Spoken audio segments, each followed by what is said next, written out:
Hello friends, कैसे हैं आप लोग। द बुल इन्वेस्टमेंट में आपका स्वागत है। और आज हम जिस स्टॉक के बारे में बात करेंगे वो अपने सेक्टर में मोनोपोली है उसका। और जो स्टॉक्स के बारे में हम आज चर्चा करेंगे वो रिलेट्स करता है म्यूचुअल फंड्स को रेगुलेट करने में। तो फर्स्ट ऑफ ऑल अगर मैं इंडिया में म्यूचुअल फंड इंडस्ट्री की बात करूं, तो जैसे कि आप यहाँ पे देख सकते हो, the industry AUM stood at 33.06 trillion which is around 33 lakh crore as on May 31, 2021। तो जो म्यूचुअल फंड का जो अवेयरनेस है लोगों के प्रति वो बढ़ता ही जा रहा है इंडिया में, क्योंकि India is the fastest growing economy. और जिस हिसाब से यहाँ पे जो यंगस्टर्स है, जो न्यू पीपल है, so they are very interested to invest in mutual fund for the fastest growth and good return in future perspective। ठीक है। तो आज जो स्टॉक्स मैंने चूज़ किया है उसका नाम है CAMS कैम्स। तो कैम्स का फुल फॉर्म होता है कंप्यूटर एज मैनेजमेंट सर्विसेज। तो चलिए देखते हैं कि एक्चुअली कैम्स करता क्या है। तो ये कैम्स की वेबसाइट है and we will go to about CAMS. तो अगर हम यहाँ पर पढ़ेंगे तो CAMS is a technology driven financial infrastructure and services provider to mutual fund and other financial institution for over 2 decades. तो जो कैम्स है वो एक फाइनेंशियल इंफ्रास्ट्रक्चर प्रोवाइड करता है to the mutual fund industries और as the market leading registrar and transfer agencies to the Indian mutual fund industry. तो what is this RTA? RTA means registrar and transfer agencies to the Indian mutual fund industries. तो इसका क्या meaning होता है, चलिए समझते हैं।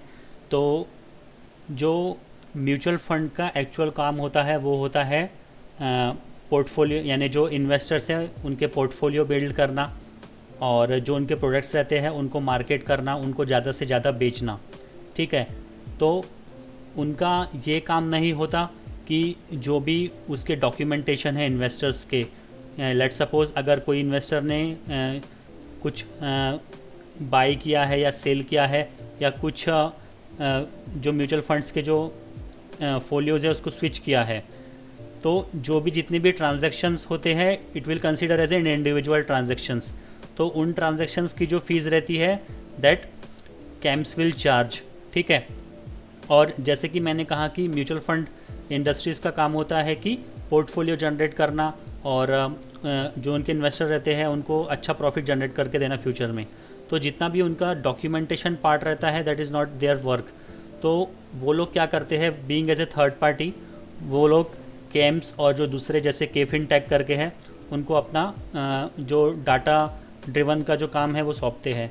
तो कैम्स का एक्चुअल काम ये रहता है कि जो उनके जो म्यूचुअल फंड इंडस्ट्री जैसे HDFC, SBI, ICICI बैंक, जितने भी बड़े म्यूचुअल फंड AMCs है, तो उनके जो इन्वेस्टर्स का जो डाटा रहता है उसको ये लोग सेफगार्ड करते हैं।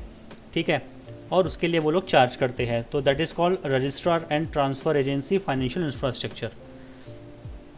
तो जो कैम्स का मार्केट है टोटल, यानी कि उनका 70% of the average asset under management है। यानी कि अगर हम इंडिया में देखा जाए तो 70% मीन्स जो मार्केट शेयर है वो कैम्स का है एंड 30% जो मार्केट शेयर है वो दो other company like KFin Tech which is called Karvy उनका है। तो यहाँ पे इस कंपनी की बहुत अच्छी मोनोपोली है और बहुत अच्छा बिजनेस है इसका। ठीक है। तो अगर मैं इनके प्रोडक्ट्स के बारे में अगर आप बात करूँ तो let's go to the products. जैसे ये my CAMS, one of the services they are providing to the investors. So what is my CAMS? So my CAMS is a B2C mobile app जहाँ पर इन्वेस्टर्स काफ़ी इजीली अपने जितना भी उनका म्यूचुअल फंड पोर्टफोलियो रहता है उसको ट्रैक कर सकता है, उसको देख सकता है। तो that is one of the service which is provided my camps. और इनके और भी दूसरे प्रोडक्ट्स हैं जो आप इनकी वेबसाइट्स पे आके देख सकते हैं, जैसे Digi, NFO, Go Corp, transact using AMC pin. So these are the different products this companies are providing. Okay. अब let's go to about CAMS again और इनके जो डायरेक्टर है उसके बारे में थोड़ी इन्फॉर्मेशन लेते हैं मैनेजमेंट टीम के बारे में। तो when I go to the management team, Anuj Kumar, who is the Director and Chief Executive Officer of KEMS. Okay. So Anuj Kumar ji is a whole-time Director and Chief Executive Officer of KEMS. इन्होंने जो KEMS as a chief executive officer join किया था from November 6, 2018. और जैसे कि आप देखोगे इनको 25 ईयर्स ऑफ प्रोफेशनल एक्सपीरियंस है in Godrej and Boyce manufacturing corporation, blue plast limited, escorts finance limited, bill junction payments limited, IBM India private limited and Concentrix Daksh. तो जो इनका 25 साल का एक्सपीरियंस है, जो कोर एक्सपीरियंस है, वो यहाँ पर लेकर आए हैं और बीइंग एज ए लीडर वो अभी केम्स की टीम को मैनेज कर रहे हैं. ठीक है. Now coming to the barrier for other industries to coming in to this segment. मैं क्यों कह रहा हूँ कि दिस केम्स जो है वो एक मोनोपोली बिजनेस है इस सेगमेंट में, बिकॉज क्योंकि इस सेक्टर में आने के लिए there should be a huge investment and technical skills की काफ़ी ज़रूरत है. First thing. The second thing is it needs lot of focus on data security and data management. ठीक है. The third thing is strict compliance. The fourth one is require the domain expertise. And the second and the last one is good relationship with the AMCs. तो ये factors इस company को ज़्यादा top पर लेके जाते हैं and it will create a barrier कि और जो दूसरे जो प्लेयर्स है वो इनके कंपटीशन में उतरने के लिए उतने सक्षम अभी नहीं है, क्योंकि जो भी मैंने पॉइंट्स बताया है तो उसके लिए एक डोमेन एक्सपर्ट्स होना काफ़ी ज़रूरी है. So this is the barrier, this is the advantage for Kemps. Okay. Now why this company and this sectors will flourish in future में क्यों अच्छा कर सकता है? क्योंकि जैसे कि आप देखोगे कि India is the fastest growing company, fastest growing economy. तो जब भी इकोनॉमी ग्रो होती है तो उसके साथ साथ जो भी इन्वेस्टर्स, जो न्यू इन्वेस्टर्स रहते हैं, जो एग्जिस्टिंग इन्वेस्टर्स रहते हैं, तो वो भी आगे इंटरेस्ट करते हैं कि इकोनॉमी में इन्वेस्ट करने के लिए. Okay. From the different segment. The second thing is digital economy. तो जैसे गवर्नमेंट ने कहा है कि डिजिटल इंडिया, तो पहले कैसा होता था कि means it's like a paper format में हम लोग काफ़ी मुश्किल होता था इन्वेस्टमेंट करना, but now it's a digital economy, everything is digital, so it's very easy to invest in our economy in various forms. The third thing is the traditional investment. जैसे कि हमारे जो पेरेंट्स थे या उनके फोरफादर्स थे, तो वो लोग क्या करते थे, जैसे कि traditional investment like fix deposit और PF फंड्स और लाइक LIC, उसमें इन्वेस्ट करते थे.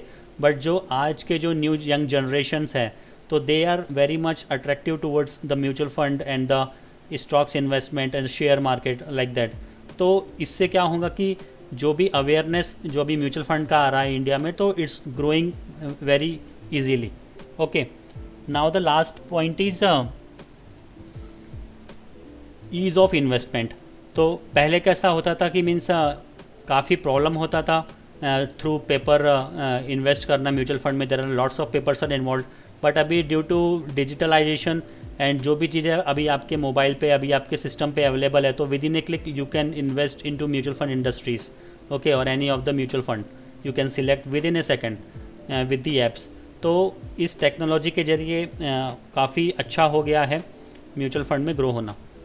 ठीक है. Now coming to the fundamentals of computer age system, तो I will go to a site call screener.in. तो दिस इज़ यहाँ पर हम लोग फंडामेंटल एनालिसिस करेंगे. तो जैसे आप इस कंपनी का मार्केट कैप देख सकते हो, तो दैट इज़ 13,878 करोड़. और जो इसका करंट प्राइस चल रहा है वो है 2,843 रुपीज़. और इस कंपनी ने हाई बनाया है 2,945 रुपीज़ का, और जो इसका लो है वो है 1,260 का. तो यहाँ पे जो मुझे सबसे अच्छी बात लगी है वो है इसका डेट मीन्स कर्जा, जो कि कम्प्लीटली ज़ीरो है. और कभी भी जो मल्टीबैगर स्टॉक्स होते हैं, तो मैं उसमें फ़र्स्ट ऑफ ऑल यही चीज़ देखता हूँ कि उस कंपनी का डेट कितना है. तो यहाँ पे बहुत अच्छी बात है कि कंपनी पर डेट ज़ीरो है. And also one of the plus point is the pledge percentage also zero. So what is this pledge percentage means company ने अपने कोई भी शेयर किसी को गिरवी नहीं रखे हैं. तो ये भी काफ़ी अच्छी बात है. और जैसे कि आप इसका रिटर्न ऑन कैपिटल एम्प्लॉयड देखोगे, so that also very good 59.9%. Okay. Now coming to the pros of this company, company is almost debt free, जैसे मैंने यहाँ पे बताया कंपनी के ऊपर कुछ भी कर्जा नहीं है. Second, company has given a good return on equity, track record of 3 years, and company also maintaining a healthy dividend of 91.46 rupees. ठीक है, तो इसके बाद अब देखते हैं यहाँ पे कंपनी का जो उनके जो पीयर्स हैं उनका कंपैरिजन. तो इस कंपनी का एक्चुअली अभी कोई भी कॉम्पिटिटर नहीं है. लेट सपोज जो यहाँ पे इनके पीयर्स दिए हुए हैं, those companies are already their monopoly in their own business. Let suppose CDSL जो है ये खुद अपनी जो ये कंपनी है खुद अपने आप में एक मोनोपोली बिजनेस है, बट यहाँ पे कैम्स का कोई भी कॉम्पिटिटर नहीं है. इंडियन एनर्जी एक्सचेंज ये ऑल्सो एक one of the monopoly stock है, बट वो अपने सेक्टर में मोनोपोली है उसकी, बट कैम्स का कोई भी यहाँ पे कॉम्पिटिटर नहीं है. Now if you coming to the quarterly result, तो यहाँ पे आप ऑपरेटिंग प्रॉफिट मार्जिन देखो, मार्च 2021 से अगर आप पास्ट में कंपेयर करोगे तो इट्स इंक्रीजिंग, राइट. जून 2020 में 50 था, सितंबर 2020 में 67 हुआ, देन दिसंबर में 72, देन मार्च में 79. So it's keep on increasing. Also if you can compare the profit before tax और द नेट प्रॉफिट, तो दैट ऑल्सो इंक्रीजिंग, राइट. यहाँ पे देखिए 36 crores, then 55 crores, then 75 crores, and in March 2021 53 crores. Now if you review the overall profit loss report, तो यहाँ पे भी देखो आप इसका ऑपरेटिंग प्रॉफिट मार्जिन बढ़ता जा रहा है. 192 मार्च 2019 में, then मार्च 2020 में 260, and मार्च 2021 में 268. and the same if you can see the net profit also, it's increasing from March 2018 160 crores to 219 crores in March 2021, which is a very good sign. अब चलिए चलते हैं इसकी बैलेंस शीट पे. तो यहाँ पे देखिए इसकी सबसे अच्छी बात है कि इसका जो बोरोइंग्स है वो पूरा ज़ीरो है. बोरोइंग्स यानी कि इस कंपनी ने कुछ भी कर्जा नहीं लिया है, ठीक है. और जो आप इसके रिजर्व्स देखोगे तो reserves also increasing every year, ठीक है. So which is also a very good point. Now if you can see the shareholding pattern, तो यहाँ पे आप देखो जो प्रमोटर्स की होल्डिंग है वो है 30.98. और सबसे इंटरेस्टिंग बात है यहाँ पे FIIs. यहाँ पे देखिए आप FIIs की जो होल्डिंग है सितंबर 2021 में 8.67 थी, जो कि फिर दिसंबर 2020 में 22.14 इंक्रीज़ हुआ, और अभी मार्च 2021 में 23.9. So which is keep on increasing. So जो फॉरेन इन्वेस्टर्स है they are means also very interested in this company. जैसे कि यहाँ पे जो बिग प्लेयर्स है लाइक गोल्डमैन सैक्स fund, Abu Dhabi investment, Fidelity investment. So these are the very top companies in international brands जो also इसमें इन्वेस्ट है, और जो अपना जो शेयर है वो उसको बढ़ाते जा रही है. Now if I see the DIIs, so DIIs also increasing their values. See here in September 2020 the share is 32.1 cent value, और वही मार्च 2021 में ये 24.03 थी, ठीक है. तो जो डोमेस्टिक इन्वेस्टर्स है, जो म्यूचुअल फंड इंडस्ट्रीज है, those also investing in this company like SBI small cap fund, HDFC bank, housing development finance corporation limited. So these are the big players in our domestic market and mutual fund who also investing in this company, ठीक है. तो अगर मैं इसका financial देखूँ तो काफ़ी strong है. जो मुझे यहाँ पर बात अच्छी लगी वो है इसका डेट ज़ीरो है, कर्जा कुछ भी नहीं है, और इसका जो ऑपरेटिंग प्रॉफिट है वो हर एवरी ईयर वो बढ़ता जा रहा है. तो I will suggest this is the good company to invest. और अगर आप इसका मैक्स देखोगे तो this company has going from 1401.60 to now 2843.30 rupees. तो which is a very good upper investment. Okay, upper side अच्छा है इसका.